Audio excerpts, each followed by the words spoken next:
Assalamualaikum warahmatullahi wabarakatuh. Perkenalkan, saya Karimal Arum Safriani, SPMP.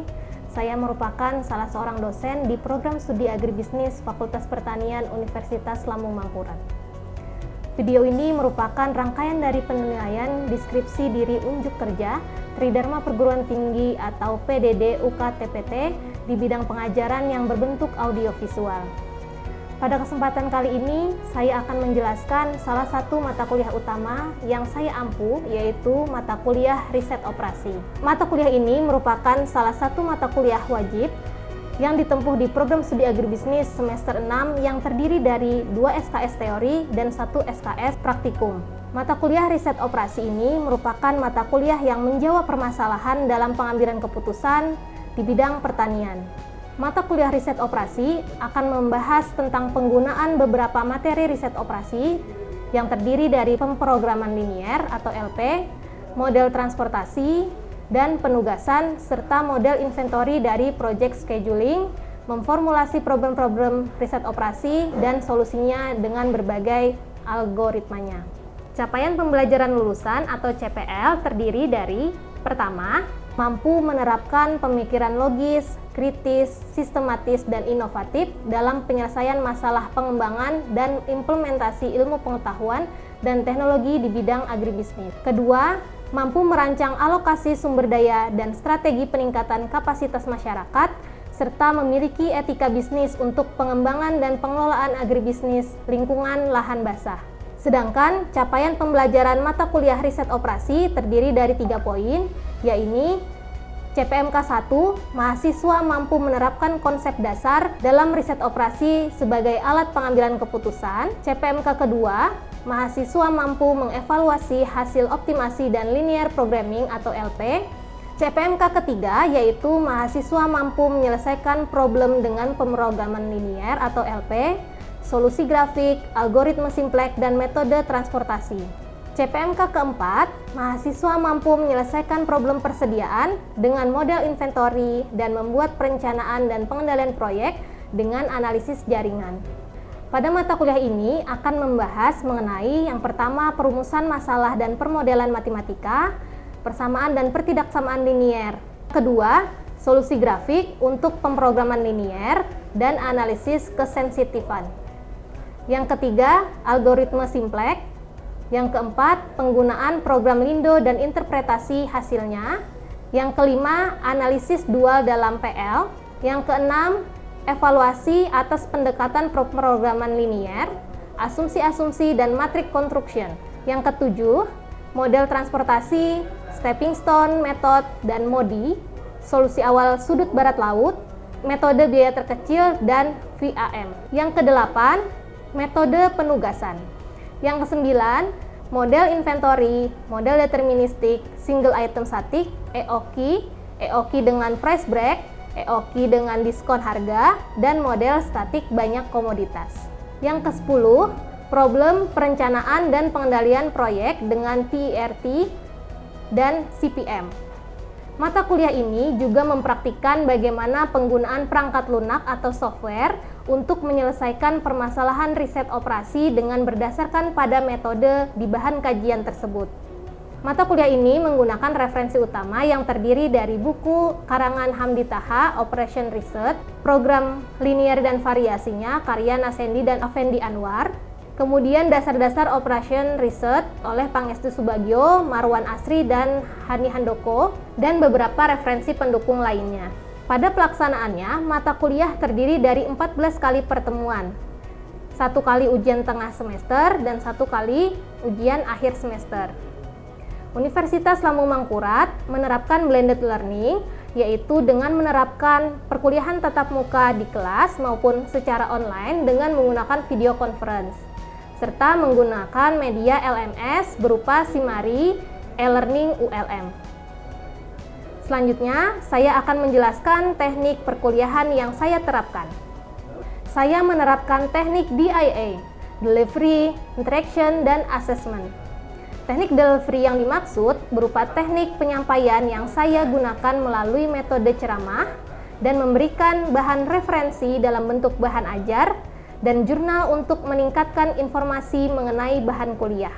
Sedangkan untuk teknik interaction, saya menggunakan metode small group discussion, metode kooperatif tipe investigasi kelompok, metode problem based learning, presentasi, dan diskusi kelas. Selain itu juga, interaksi dengan mahasiswa juga dibangun melalui pembelajaran melalui Simari, e-learning, ULM. Pada aplikasi tersebut, saya memasukkan bahan perkuliahan serta memberikan tugas sehingga mahasiswa dapat mengakses bahan dan tugas melalui aplikasi tersebut. Selain itu juga, pengumpulan tugas dapat dilakukan mahasiswa dengan mengupload lembar jawaban tugas melalui aplikasi e-learning tersebut. Sedangkan teknik terakhir, yakni teknik asesmen yang saya gunakan berupa penilaian dari tugas, UTS, UAS, serta penilaian non-tes lainnya melalui metode diagnostik kelas. Penilaian asesmen tersebut didasarkan untuk menjawab semua capaian pembelajaran pada mata kuliah ini. Selanjutnya, mari kita bersama-sama menyaksikan video pembelajaran mata kuliah riset operasi berikut ini. Assalamualaikum warahmatullahi wabarakatuh. Selamat pagi, salam sejahtera untuk kita semua. Baik, hari ini kita melanjutkan mata kuliah kita riset operasi, di mana kemarin sudah kita bahas mengenai materi perencanaan dan pengendalian proyek dengan PERT dan CPM. Nah, sebelum kita mulai kuliah hari ini, marilah kita berdoa menurut agama dan kepercayaan masing-masing agar apa yang kita pelajari hari ini bisa memberikan manfaat untuk kita semua. Berdoa dipersilahkan.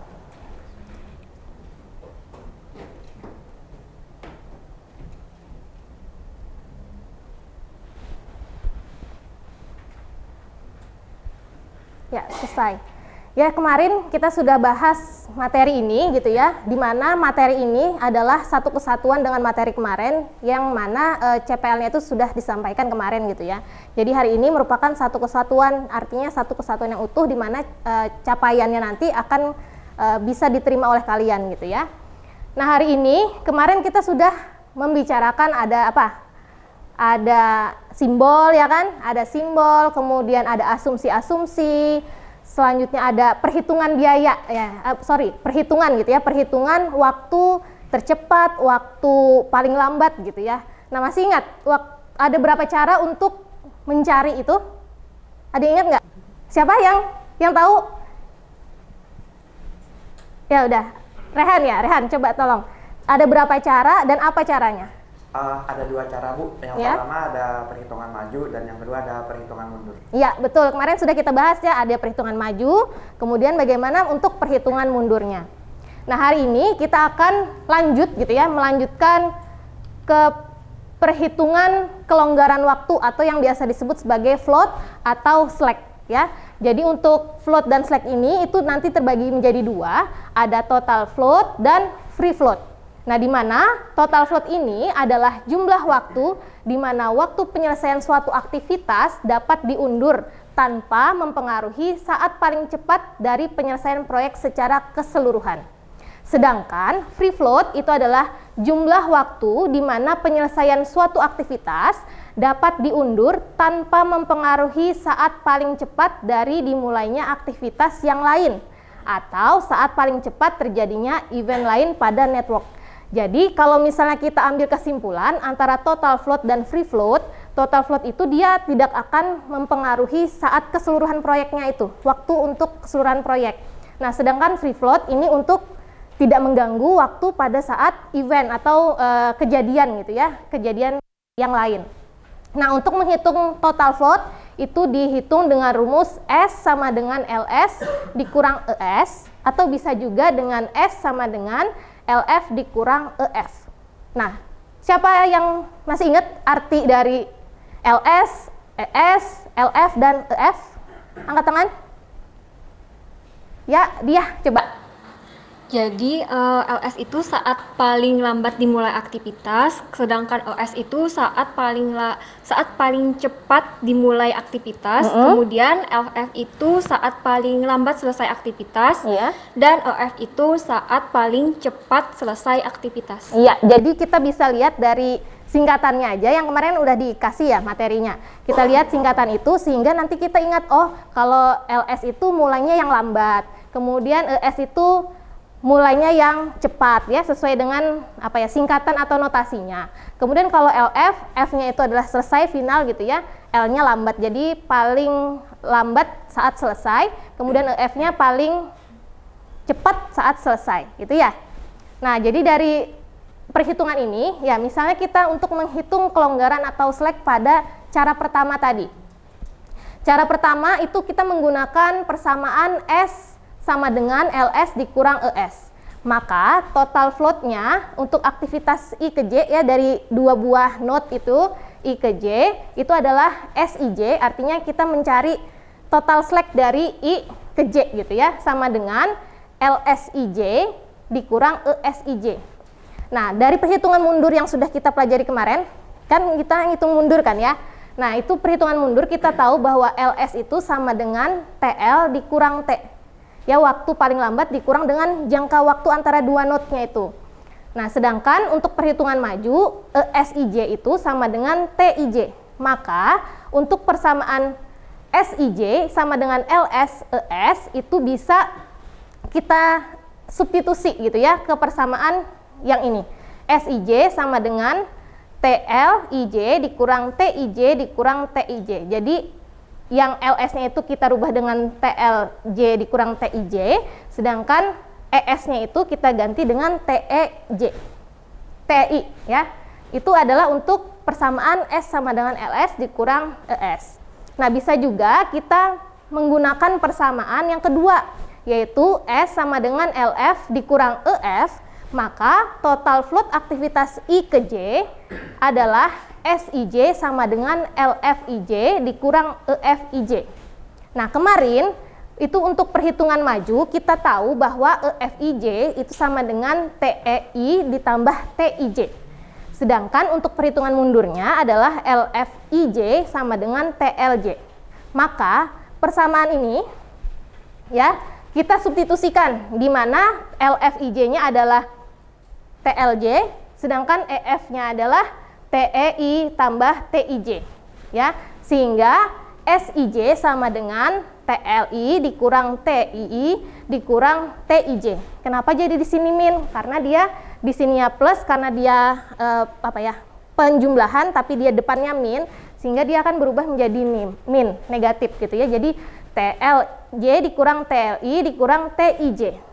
Ya, sampai sini dulu ya.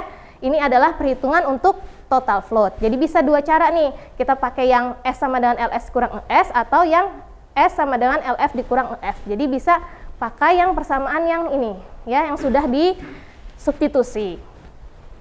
Nah, selanjutnya untuk perhitungan free float. Ya, tadi ada dua ya, ada total float, ada free float. Nah, untuk free float-nya atau yang setiap kejadiannya itu dihitung dengan persamaan SFIJ sama dengan TEJ dikurang EFIJ. Dari perhitungan maju itu didapat bahwa EFIJ-nya itu sama dengan TEI ditambah TIJ. Maka ya SFIJ itu kita substitusi lagi ya, substitusi bahwa EF-nya itu adalah TEJ, TI ditambah TIJ. Jadi kita masukkan ke persamaan ini, TEJ dikurang TI dikurang TIJ. Sampai sini dulu bisa dipahami? Ya, jadi tinggal kita tahu rumus awal ya, kita substitusi. Kita lanjut. Nah, ini kemarin contoh yang sudah kita hitung ya. Yang kemarin sore kita bawakan ya, di sini sudah jawaban-jawaban yang kemarin ya. Nah, sekarang dari ini kita bisa menghitung total float dan free float-nya. Ya, karena kita sudah dapat nih waktu tercepat, waktu terlambat ya dari masing-masing kegiatan atau aktivitas. Ya, ini misalnya kita untuk menghitung total float dan free float pada kegiatan A misalnya. Berarti dari node 0 sama node 1.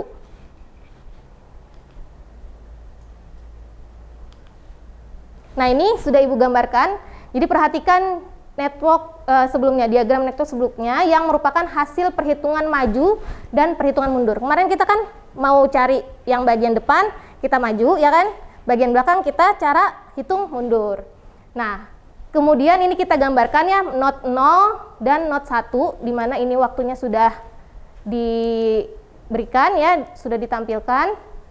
Nah, kemudian ada T-nya di sini, ada 4 hari gitu ya. Nah, sekarang kita mau menghitung total float dan free float.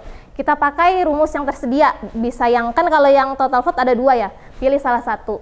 Nah, sekarang kita pakai yang SIJ sama dengan TLJ dikurang TI dikurang TIJ.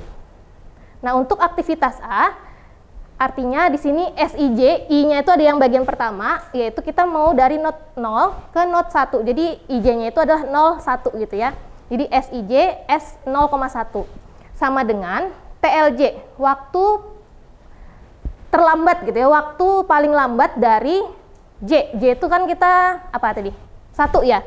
Paling lambatnya adalah 18, ya kan? 18, kemudian kita taruh di sini, kemudian kurang TEI, waktu paling cepat dari I itu adalah 0. Maka paling cepatnya adalah 0. Jadi 18 kurang 0. Sekarang dikurang dengan waktu antara not 0 ke not 1. Waktunya adalah 4. Sehingga 18 kurang 0 kurang 4 sama dengan 14. Sampai sini dulu, paham? Ya. Selanjutnya SF. SF atau free float tadi ya. Dari 0 ke 1 itu didapatkan dengan rumus TEJ, waktu paling cepat pada J, dikurang TEI, waktu paling cepat pada I, artinya 0 gitu ya, not 0 dikurang dengan waktunya. Nah, sekarang waktu paling cepat pada J, pada 1 berapa? 4, ya 4. Kemudian dikurang dengan waktu tercepat pada 0, 0. Waktu tercepat yang di depan, waktu terlambat yang di belakang. Kemudian dikurang dengan T, 4. 4 kurang 0 kurang 4 sama dengan 0. Ya, jadi dari aktivitas A kita bisa mendapatkan hasilnya bahwa total floatnya adalah 14, free floatnya adalah 0. Nah, kemudian untuk ini yang seterusnya ya, ada aktivitas A, B, C, D sampai K, ini terakhir perhitungannya sama seperti itu. Ya. Jadi perhitungannya sama, bagaimana mencari S-nya, bagaimana cari SF-nya. Nah, jadi setelah dihitung gitu ya, ini sudah kita dapatkan hasilnya aktivitas B, C, D, E sampai K. Ya. Di sini terlihat ya bahwa ada yang berbeda, ya kan? Warnanya berbeda. Jadi ada warna kuning dan warna putih. Warna kuningnya sama-sama 0 ya, S-nya sama dengan 0, SF-nya sama dengan 0. Ya, begitu juga dengan aktivitas lain. Ada aktivitas F, aktivitas H, dan aktivitas K. Ya, setelah dihitung, ternyata yang nilainya S-nya sama dengan 0 dan SF-nya sama dengan 0, itu adalah ada 4 aktivitas. Ya kan, ada aktivitas B, aktivitas F, aktivitas H, dan aktivitas K. Nah, aktivitas yang warna kuning tadi ya, itu merupakan aktivitas kritis namanya. Nah, di mana aktivitas kritis itu adalah suatu aktivitas yang tidak mempunyai kelonggaran atau float ya, yang mempunyai S sama dengan SF sama dengan 0. Jadi yang kalau misalnya S dan SF-nya itu 0, itu adalah aktivitas kritis gitu ya. Nah, selain yang warna kuning tadi, itu aktivitas bukan aktivitas kritis. Nah, pada contoh yang tadi, aktivitas kritisnya adalah aktivitas B, F, H, dan K. Sedangkan aktivitas-aktivitas kritis ini itu akan membentuk lintasan ya. Jadi ada dari beberapa aktivitas itu dia membentuk lintasan yang mana yang sama-sama kritis gitu ya, digabung. Sampai dari initial event, dari awal proyek sampai akhir proyek, sampai terminal eventnya. Walaupun demikian, lintasan kritis ini bisa juga bersifat parsial atau sebagian gitu ya. Jadi nggak semuanya bisa kritis, tapi ada beberapa bagian saja yang mempunyai lintasan kritis gitu ya. Nah, pada contoh di atas, lintasan kritisnya adalah lintasan yang melalui node 0, 2, 5, 6, 7, dan 8. Nah, biasanya pada netbook itu digambarkan di sini. Nah, ini hasil perhitungan kita yang mana S-nya itu 0, yang mana SF-nya 0. Kan tadi ada lintasan kritisnya itu aktivitasnya ada B, ya kan? Ada F, kemudian ada H, ada K. Terlihat beda panahnya? Nah, panah di sini itu digambarkan kalau dia merupakan aktivitas kritis itu ditebali. Warnanya lebih tebal dibandingkan aktivitas lain yang tidak kritis. Nah, tadi melalui note ya, note yang termasuk kritis gitu ya. Note-nya adalah 0, ya kan? Mulai dari 0. Dari inisial proyeknya atau awal proyeknya adalah 0. Kemudian dilanjutkan ke 2, ya kan? 2. Selanjutnya adalah 5, 6, 7, dan 8. Sampai sini dulu bisa dipahami? Ada yang mau ditanyakan dulu? Ada yang bertanya? Ya, Awi coba. Dari yang Ibu sampaikan tadi, saya izin bertanya Ibu, apa yang terjadi jika dalam pelaksanaan aktivitas tidak melaksanakan waktu yang seharusnya? Misal ada keterlambatan atau kelonggaran waktu pada setiap aktivitas. Dan untuk yang kedua itu pertanyaan saya, implikasi pada kegiatan usaha tani seperti apa Ibu? Ya, jadi bagaimana kalau misalnya ada keterlambatan gitu ya pada aktivitas yang kritis? Tadi kan kita tahu bahwa kelonggaran itu sama artinya dengan slack atau float. Kalau longgar berarti dia bukan 0, artinya gitu ya. Nah, sedangkan kalau aktivitas kritis itu dia punya slack, punya floatnya itu total floatnya, punya free floatnya itu adalah 0. Nah, kalau misalnya bukan 0 misalnya, lambat, misalnya ada beberapa hari lebih dari itu, maka apa yang terjadi? Nah, yang terjadi adalah jadwalnya itu akan berantakan. Ya, yang pertama itu jadwalnya akan berantakan. Yang seharusnya dari kegiatan A itu langsung ke B, ternyata di bagian A ini ada longgar waktunya, ada kelebihan waktu. Nah, berakibat apa? Kegiatan yang lain itu akan terganggu, ya kan? Mungkin nanti ada di bagian kegiatan B itu makin dipres ya, tapi sebenarnya waktunya itu sudah ditentukan gitu ya. Kalau misalnya dia diberikan kelonggaran di wilayah kritis atau lintasan kritis, itu akan mengganggu keseluruhan proyek. Ya, mungkin saja nanti di akhirnya ada karena waktunya bertambah, bisa menambah waktu kegiatan, bisa menambah tenaga kerja gitu ya, bisa menambah biaya operasional dan lain sebagainya. Itu kalau diidentikan dengan misalnya suatu proyek gitu ya. Contohnya kalau misalnya usaha tani. Nah, usaha tani kan kita ada kegiatan atau ada kejadian-kejadian. Misalnya ya kalau dalam usaha tani itu ada pengolahan lahan, ya kan kita persiapan lahan dulu. Kemudian pembibitan, ya kan setelah dibibitkan ditanam. Setelah ditanam kita pelihara gitu ya, mau itu pemberantasan gulma, hama, kemudian penyiraman gitu ya. Nah, itu adalah pemeliharaan. Setelah pemeliharaan sampai waktunya nanti panen dan pasca panen. Nah, misalnya dalam kegiatan itu ya harusnya memang dilakukan sudah diplot berapa waktunya untuk nanam ya, berapa waktunya nanti panen. Nah, di situ misalnya ada kelonggaran, artinya nanti aja lah gitu. Misalnya nggak ada waktu nih untuk panen misalnya atau untuk menanam. Nah, contohnya misalnya kita di pertanaman atau usaha tani padi, apalagi yang pasang surut gitu ya, yang airnya itu tergantung dengan pasang surut air laut atau air sungai. Nah, itu kan kalau misalnya saat pembibitan gitu ya, kalau misalnya lambat untuk kita tanam ke lahan, kan kalau yang tradisional itu ada beberapa kegiatan yang apa ya, yang khas gitu ya. Misalnya ada, kalau di bagian yang tahu ya, ada ampak, teradak gitu ya, teradak, ampak, lacak. Nah, itu kan ada waktu-waktu tertentu tuh. Misalnya nih saat kita menyemai. Nah, harusnya kita tanam nih hari ini misalnya, tapi kita seminggu lagi deh.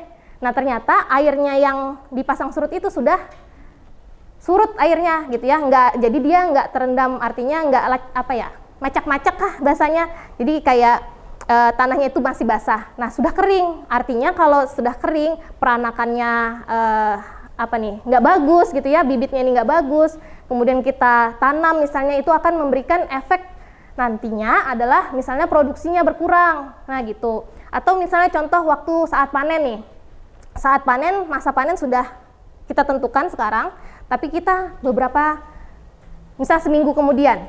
Nah, itu kemungkinan adanya, itu maksudnya kelonggaran ya, ada kemungkinan bahwa hasilnya itu akan kurang, produksinya akan kurang. Kenapa? Karena nanti bulir-bulir padi yang harusnya kita panen itu, dia mungkin karena batangnya sudah sudah tua gitu ya, kemasakan bahasa Banjarnya tuh, jadi dia tuh jatuh gitu ya ke tanah-tanah. Nah, itu akan memberikan efek kehilangan hasil ya kan, kehilangan hasil dari produksinya, sehingga yang seharusnya misalnya produksinya berapa ton, ya akan berkurang, misalnya kurangnya itu 1 kuintal kah dari kehilangan hasil tersebut. Nah itu yang memberikan efek kenapa di waktu-waktu kritis itu tidak ada kelonggaran. Nah gitu. Lain misalnya kalau yang beda ya, misalnya aktivitas A, D gitu ya, I yang bukan kritis, itu kan ada masa waktunya tadi ya, ada angkanya. Nah itu masih bisa longgar, masih bisa berlebih waktunya, bisa nanti-nanti gitu ya, tapi sampai batas waktu yang ditentukan. Nah kalau yang di kritis itu nggak bisa lagi, karena kita sudah slacknya 0 ya, free float, kemudian total floatnya 0, maka itu nggak bisa lagi kita longgari. Nanti hasilnya mungkin akan seperti itu. Nah begitu Awi kalau misalnya kita analogikan dengan kegiatan usaha tani gitu ya. Bisa dipahami? Yang tadi? Yang lain? Pertanyaannya sama. Oh sama ya, mungkin itu ya jadi pertanyaan kalau misalnya dihubungkan dengan usaha tani gimana gitu ya. Sedangkan kita ini membahas secara proyek secara umum gitu ya. Nah ini kita buat tabulasi dari rekapan-rekapan yang sudah kita hitung ya kan, dimana di situ ada tabulasi tentang aktivitas ya, aktivitasnya apa aja, waktunya berapa, kemudian waktu paling cepat apa ya kita tuliskan di situ, waktu paling lambat berapa, kemudian total float yang sudah kita hitung masukkan di dalam tabel, dan free floatnya ya. Kemudian kita bisa melihat nih dari sini ya, dari tabel ini yang total float dan free floatnya adalah 0. Di sini sudah Ibu berikan bintang, ya kan? Bintang pada bagian aktivitas 02, kemudian aktivitas 24, selanjutnya aktivitas 5,6 dan 6,7 serta 7,8. Nah, jadi itu ada beberapa aktivitas yang kritis gitu ya, artinya yang tidak bisa diberikan waktu kelonggaran. Sampai sini dulu ada yang ditanyakan lagi? Sudah paham? Ya, dan paham ya. Jadi saat ujian kalian bisa menjawab gitu ya, dan benar gitu ya, tepat. Penting ini nanti perlu pembelajaran lebih banyak lagi gitu ya, karena banyak rumus, banyak yang harus diingat gitu ya. Jadi bukan hanya teori ya, tapi kita harus mengingat bagaimana cara menghitung, apa rumus yang dipakai, seperti itu. Ada lagi pertanyaan? Udah nggak ada? Cukup ya. Baik, ini adalah tugas ya, Ibu berikan tugas sebagai pengayaan tercapai nggak materi hari ini ya, materi kemarin dan hari ini di mana materinya tentang model jaringan gitu ya. Jadi dari soal ini kalian kerjakan ya, kemudian nanti Ibu bisa melihat sudah sampai nggak, gimana capaian pembelajaran untuk materi ini sudah tercapai belum. Nah gitu ya. Jadi ini ada soal di mana nanti untuk menggambar grafik ya, buat yang bulat-bulat notnya, kemudian menghitung waktu awal akhir, juga menentukan jalur kritis. Nah nanti tugasnya ini akan dikumpulkan di e-learning seperti biasa ya, di-upload ya. Nanti Ibu akan melihatnya dari hasil tugas. Nah selanjutnya, karena tidak ada lagi yang ingin bertanya, kita cukupkan dulu pertemuan hari ini. Mudah-mudahan apa yang Ibu sampaikan hari ini ya, dan juga kemarin bisa memberikan, menambah ilmu ya, wawasan, memberikan manfaat untuk kita semua. Apalagi nanti misalnya ada yang mau penelitian gitu ya, tentang, siapa tahu ada yang mau penelitian tentang jaringan ya. Baik, terima kasih banyak atas perhatiannya ya. Mudah-mudahan kita semua kembali bertemu dengan keadaan sehat walafiat. Akhir kata Ibu tutup dulu pertemuan hari ini dengan mengucapkan wassalamualaikum warahmatullahi wabarakatuh.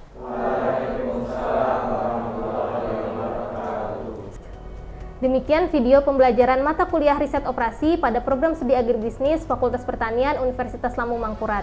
Semoga dengan video ini bisa memberikan manfaat untuk kita semua.